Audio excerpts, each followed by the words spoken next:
Hey everyone, welcome back to the channel.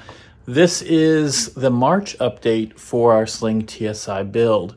And we do have some cool stuff that's happened, and I'm waiting just on one or two things to make some other serious progress as well.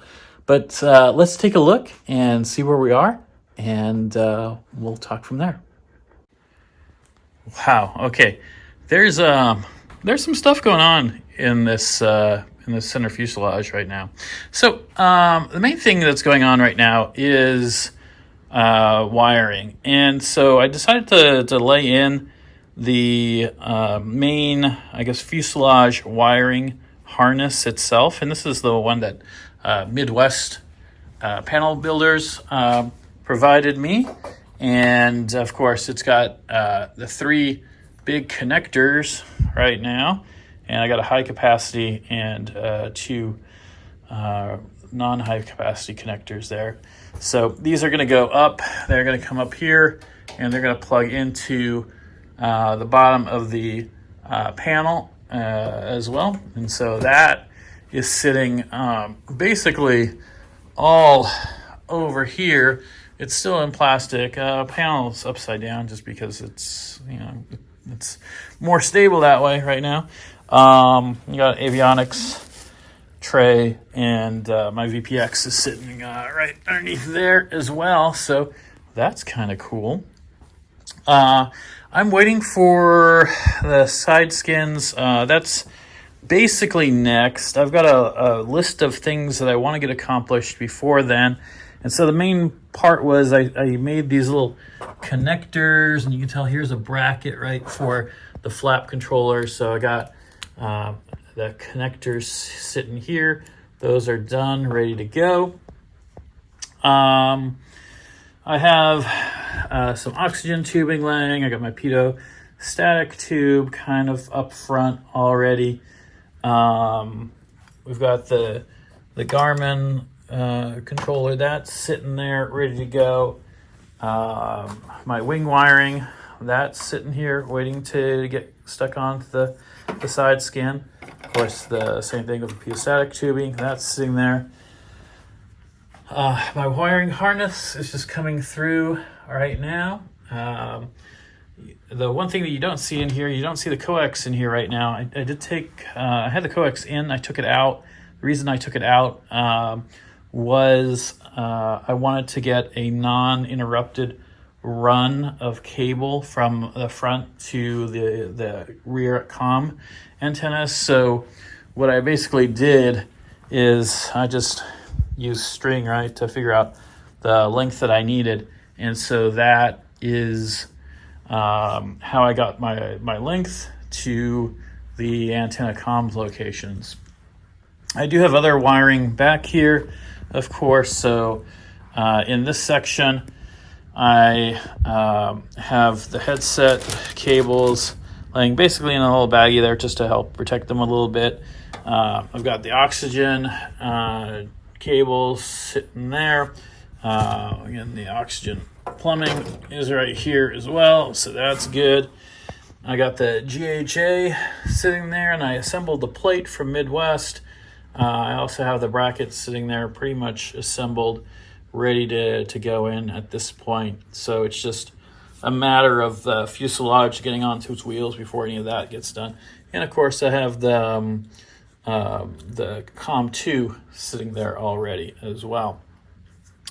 I do need to, so this cable run that I've got over here on this side going to the tail, I do need to do the same thing on the other side just for the two comm antennas. So I got COM2 going down here, and of course COM1 goes up into that bracket, but it's going to come from behind. And you see this time this bulkhead is installed. That's sitting there. The luggage is assembled. It's ready to slide into place and then get riveted onto the bracket. That's already in place, so that's done. I do have the rear of that luggage sitting right here. It's also got its foam on it, and it's basically ready to go. The magnetometer is in its bracket, and it's sitting ready to go. And then down at the rudder cables, you'll see that down here, I did put in some protection for the rudder cables, just a little, protective cable guides for both of the penetrations there. So when the rudder cables goes through, it's got something else other than fuselage to rub against. So that's done and in place. The luggage floor is basically in place. It's waiting for the deck, which is sitting here. I've not done anything to this deck yet. The main thing that I got to do though is I got to install all the riv nuts, obviously. Still, it's got to get primed on one side because the second side is getting carpet, obviously. And then I got to make a hole, and I got to decide if I want the hole here or if I want the hole on the side. And since I still have this thing off, I have a potential to put the hole right here on the side. And this thing is slightly bent when it's sitting in, so the cable might just be able to come up a little bit and be a little nicer, maybe. I don't know. But I got to take a look at that and see what I'm going to do there as well. But that should get done this week. It's kind of nice out, so all that should get laid in. And then, of course, when I get my antenna cables as well, they'll just get laid in really nice. But I'm going to leave that turtle deck luggage off until I get the rest of the cabling underneath here into the back, and that way I can work easily on that side.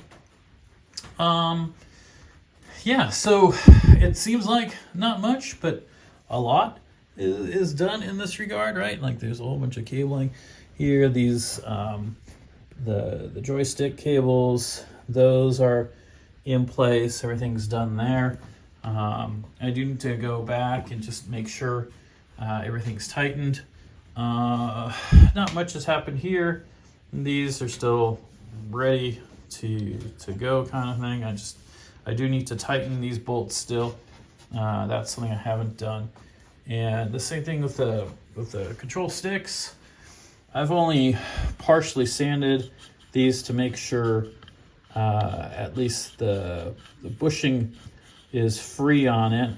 So that's at least nice. It was pretty tight from the factory.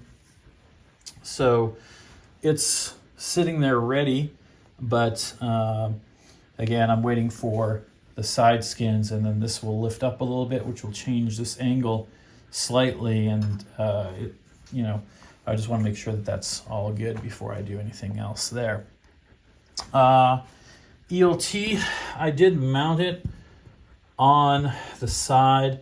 I did talk to Midwest about this, and Midwest said, you can mount it on the skin as well. The instructions say don't mount it on the skin, but because the skin is so narrow here, there's not much bounce on it, so they've never had a problem with it. I just decided the rib was easier, especially since I'm on the table right now and I can't shoot rivets up, obviously, to grab in. But it made it easier on the bracket as well because there's 4.8 millimeters sitting in there. But I got basically 5 4.8 sitting in there, and I used one of the holes that was part of the plane, right? So one of the holes that part of the rib was already there. And then I ended up drilling a couple to make the rest work. So that guy is in there. It's not going anywhere. One thing I'm going to do as well is, while this is super easy to get to, I'm going to put probably whatever seatbelt bracket needs to go onto this, get that done, and maybe take care of the centers as well, get those seatbelt parts installed. It's super easy to get to right now.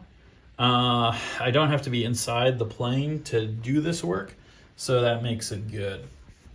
The only thing I got left here to do is I need to pass this wiring for the ELT through. Obviously, it just doesn't go through the hole easily, but it does when you take the camshell off of this thing. When you take the camshell off, you can slip it kind of sideways through the lightning hole, and that's kind of nice. The only problem is the buzzer for the ELT. That one's a little bit more interesting to try to get through. So Midwest, they zip tie it to this thing. I'm gonna undo it. Now, the reason they zip tie it to it is because they, I think, put the ELT in this bay, which is right next to the center. And of course that, you don't need to undo anything for it. But since I'm one bay over, I have a little bit more effort to do on that side. Let's see. Other than that, life is pretty good right now. I have all the parts that I need. Basically, it is just really about getting these last things done. I gotta prime these rails. They're just kind of hanging here, so these rails, I gotta prime those sometime this week. But I should be at a point where the side skins and then the firewall kind of go on together here in the next couple days. Now, what that means for my tight little workshop area, well, this crate has to get emptied and sorted. It is in the way of progress, so that needs to get done. And it's not a big deal, but I need to go down to one table on the front. It's on two right now, and so that'll support the center of this thing, and that'll allow me to get the skin on. The same thing, this table, I'll have to shift it back and forth as I do each side of the skin, because I need to, obviously, I need to get some rivets up from the bottom to connect that skin to, because the skin kind of wraps around on this side, and then the wing plate that goes here, it also connects to the bottom as well. So that needs to get done. Yeah, so lots of little things took place, and of course the trip up to Midwest was super worthwhile to get that done. Let's take a look real quick at these last few seconds. These brackets, these are ones that I made as well. And honestly, I got, so this bracket is for the flap motor, and it's really two pieces. It's an L bracket, and then it's got a plate that's going to get riveted on the front of it as well, and that'll support it. And I've got another one there and another one there. You can tell there's a big hole here, and that's for me to put some clamps in. So these clamps are just going to go on the wiring harness, right? And so they'll go around the wiring harness, and then they'll get riv nutted in. So that'll take care of that sort of thing. So that'll get done. I've also got some silicone tape, so I'll put some silicone tape around this wire bundle as well, so when I do clamp it down into place, it's solid right in its spot. And that will be cool, because the other thing that has to go in, obviously fuel lines still need to go into this space. So there's 4 lines that have to come up from the wing.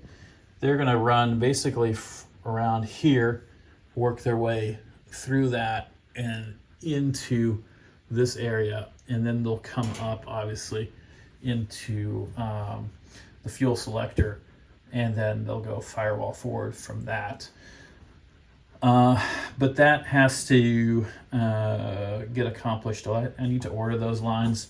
There wasn't any point for me to really spend time dropping those in right now, because those fuel lines should be pretty easy still for access in all this. Yeah, so that should be fine. And again, I don't have the fuel valve selector. That's not in this portion of the kit. I think it's in firewall forward. So that's sitting there waiting for me as well. So yeah, let me know if you guys have any questions on this as well. It's pretty straightforward. The only other thing I got is I got a bracket over here. So I did make this bracket, and this bracket's going to go basically right around there, and that will hold the tail wiring harness and connect to this guy TC1, which is going to go over there. So that will happen shortly as well, but that one I need the bottom of the plane access to get there, and of course I need to cut a little bit of insulation out to do that work. So good. All right,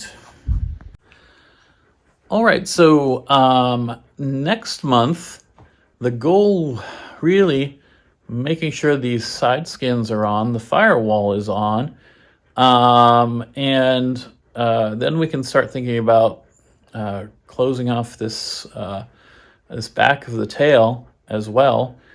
Make sure that's basically buttoned up at that point. And then I have choices to go to the landing gear as well. So I'm in a good position for that. I have all those parts, and who knows, maybe by the end of April we'll be on some landing gear.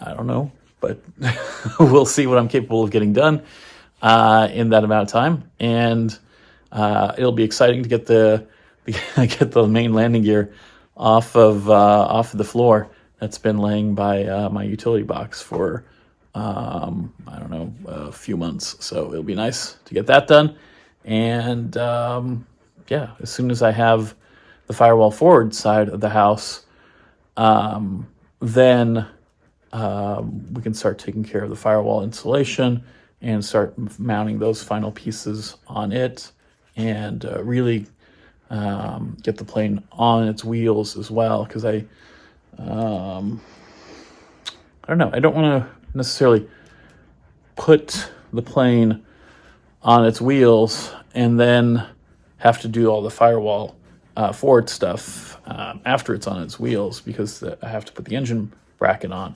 So if I can avoid putting the engine bracket on, I'll be one step ahead, make it a little bit easier to do some of the installation, all that stuff, put the rest of the parts on without that bracket being in place.